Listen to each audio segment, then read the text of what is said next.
از بسیارات میگن سر کل نکنه کل که سر این حاجی سفر داره انشالله بعد 2 ساعت میره حاجی لودان کندگی کی میره ته پگانه انشالله نه بنوبت قتی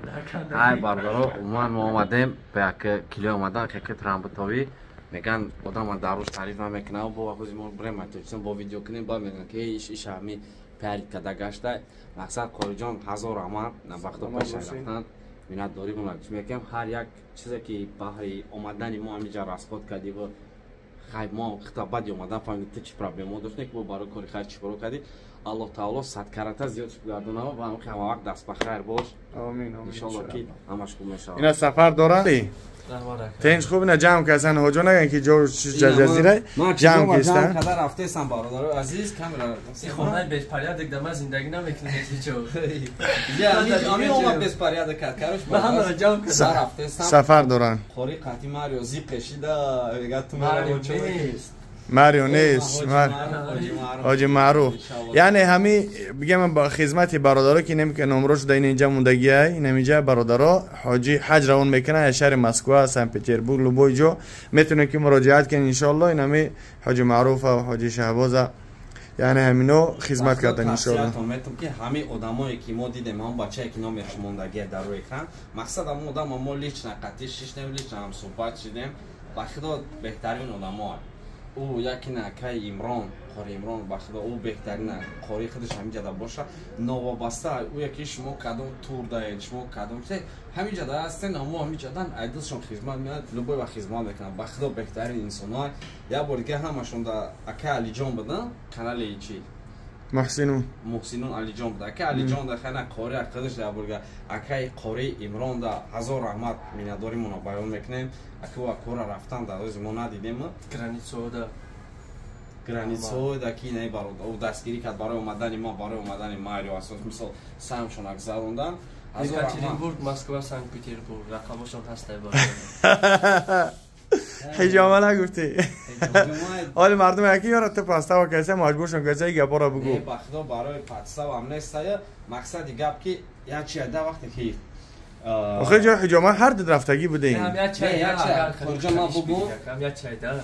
همین و زمین دیگه تون اگر می آوردن کو شبی دروز آخر سالی تون که ما خونه خدا را زیارت کردم گفته میشنین همین تاش قطی ویدیو میکنی فقط رکلام میکنن که نمی آدم رو وارد میتین ولی ما رو نگفتن در یا بر رکلام مقصد یا چیه که ایچا ما میدونیم که ایدستیمو همین چیز میاد رکلام کی خیلی میایم هم بارداران قرصد چی کردن پروست تک ایدستیمو یا میاد رکلام کی و میره نکنیم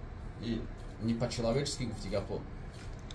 طوری هم انشالله با دعا باشین خداوند حاجاتون قبول کنه و خداوند همه گناهایی که کرده بودین خداوند ذنب مغفور شد خداوند همه گناه را عفو و مغفرت کنه و انشالله که صفی همین گونه جوان مردا زیاد شون هیچ گاه با این کاری که بدین در راهی که بدین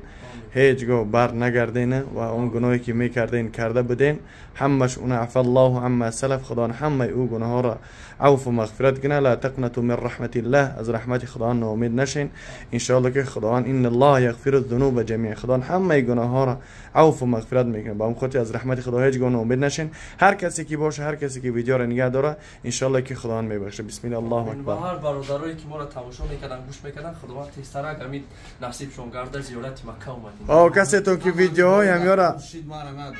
که خدا هم دو فر وقت میکروفون قاپیدیم با نیت نشید خونی بقاپن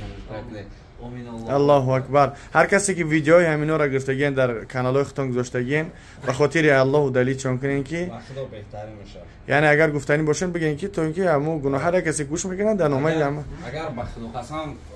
شان امثیلش نما در وجه آدمی بگناه های من نمیدونم کیه چیه یعنی که پروش یک گناه است که چخلی که حضرت دیدن نکرد ما آهنی هستیم که زنگی زدگی تنمون مو نامی شانه رپ شانه با همین خاطر اگر از برای الله و دلیل رپ ما ان شاء الله خوب میشه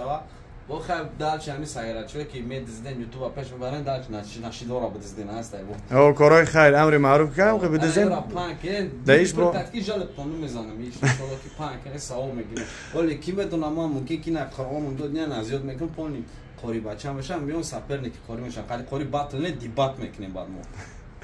اینی قاری سال میشه ان شاء الله معروف اینجا قاری سال میگیریم ان شاء الله انشالله یعنی جایزه قاری سال میگیره به قربی. این سفر داره، خداوند سفرشون رو به خطر کنه، با پیش زن فرزند پدر مادر ساق و سلامت انشالله که برسن و خداوند از جو و مکانی که عین حال در اینجا قرار دارن، مدینه منوره، جایی که رسول خدا صلی الله علیه و سلم در اینجا زندگی کرد، در اینجا